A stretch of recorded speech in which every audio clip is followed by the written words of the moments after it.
नमस्कार दोस्तों, कैसे हैं आप सभी लोग। और आज हम पढ़ने वाले हैं परसेंटेज के बारे में, जो क्वेश्चन बहुत ही आईएमपी है। ठीक है, ये इन सभी क्वेश्चनों को मैंने HD Yadav Sharda publication book से लिया है।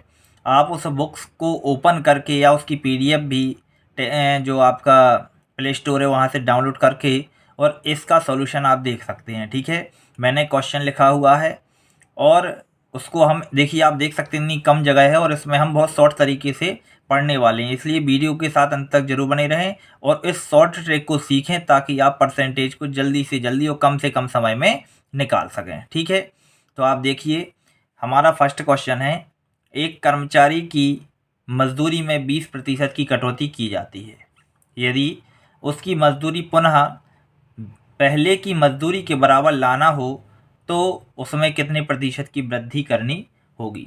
तो यहाँ ध्यान देना है हमारे लिए। देखिए, इसके पहले मैंने आपको फर्स्ट वीडियो लेक्चर में बताया था कि हमें क्या सीखना है, फ्रैक्शन सीखना है। बहुत इजी हो जाएगा इससे हमारे करने के लिए। चलो देखिए, हम फ्रैक्शन मेथड से ही देख लेते हैं। हमने यहाँ देखा कि क्या दिया गया है, मजदूरी कितनी है, 20% है, जो क्या कटौती की जा रही है।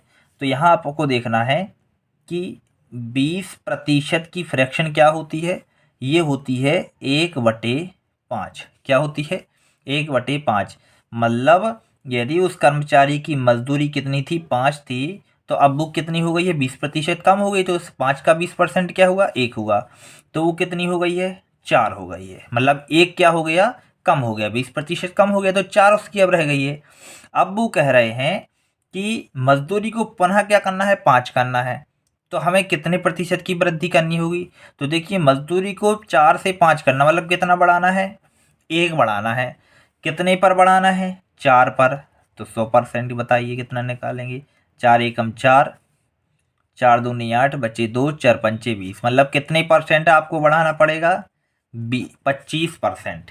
तो ये हमारा आंसर हो जाएगा। ठीक है, ये तो समझाने के लिए बस कि आप लोगों के लिए, यदि हम चाहते तो ये मन में भी कर सकते थे। ठीक है, यहाँ पर हमने क्या किया था, हमने 4, हमारी 5 जो है वो क्या हुआ, हमारी पहले की मजदूरी, उसका 20% कम हो गया, मतलब 4 बचा। अब हमें 1 बढ़ाना है किस पर, 4 पे। तो 1/4 किसकी फ्रैक्शन होती है, वो होती 25% की। तो ये हमारा आंसर हो जाएगा। ठीक है, यदि पसंद आता है तो लाइक करना है, अपने दोस्तों के साथ भी शेयर कीजिए। और अगले क्वेश्चन को हम देखते हैं कि देखिए क्या है। चलिए, दूसरा क्वेश्चन है हमारा, ए का वेतन बी के वेतन से 33% कम है। देखिए, सबसे 33% की क्या होती है, 33 सही, 1/3% की फ्रैक्शन होती है, 1/3। तो इसका मतलब है कि यदि एक यहाँ देख लेंगे, हम लिखेंगे ए और यहाँ पर बी लिख लिया। तो ये कह रहे हैं कि जो ए का वेतन है बी के वेतन से 33% कम है। मतलब यदि बी का वेतन कितना है, 3 है, तो ए का वेतन 33%, मतलब 1 का मतलब कितना हुआ, 2 हुआ। ठीक है, तो अब बोल रहे हैं वो कि बी का जो वेतन है, बी का वेतन ए के वेतन से कितना ज़्यादा है। तो देखिए, बी का वेतन ए के वेतन से कितना ज़्यादा है, 1 ज़्यादा है। किसके वेतन से, ए के वेतन से, मतलब 1/2। तो अपन गुणित 100 कर देंगे, या नहीं करते हैं तो 1/2 किसकी भिन्न होती है, तो ऐसे भी निकाल सकते हैं, याद है हमें। तो 2 एकम 2, 2 पंचे 10, मतलब कितने परसेंट आ गया, 50%। देखिए, ये सेकेंडों में हमारा आंसर निकाल रहे हैं। इतने तरीके से आपको कोई नहीं बता सकता, बहुत शॉर्ट तरीके से। देखिए, आप कुछ ही सेकंड में हम आंसर निकाल रहे हैं। यदि आपको बनते हैं तो आप कमेंट करके जरूर बताइएगा कि आपको ये अच्छा लग रहा है, और ऐसे ही वीडियो मैं अपलोड करता रहूँगा। यदि आप लोग कमेंट करते हैं, हमें सपोर्ट करते हैं। तो अब देखते हैं अगला क्वेश्चन। अगला क्वेश्चन है, एक वस्तु का दाम 10% घटाया गया है। एक वस्तु का दाम, देखिए ये पूरे क्वेश्चन एचडी यादव अंकगणित जो है, एचडी यादव शारदा पब्लिकेशन की, उससे लिए गए हैं।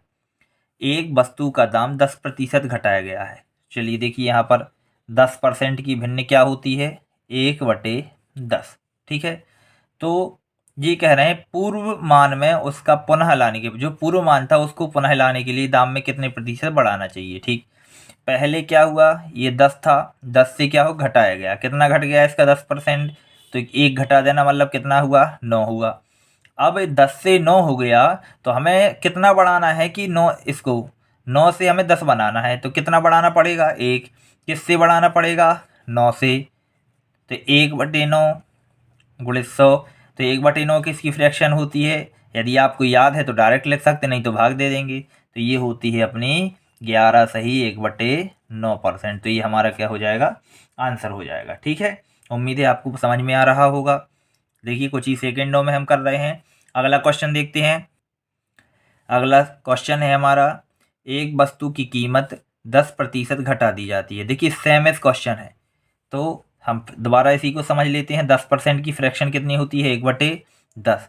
पहले 10 थी, 10% इसका घट गया, मतलब कितना हो गया, ये 9 हो गया।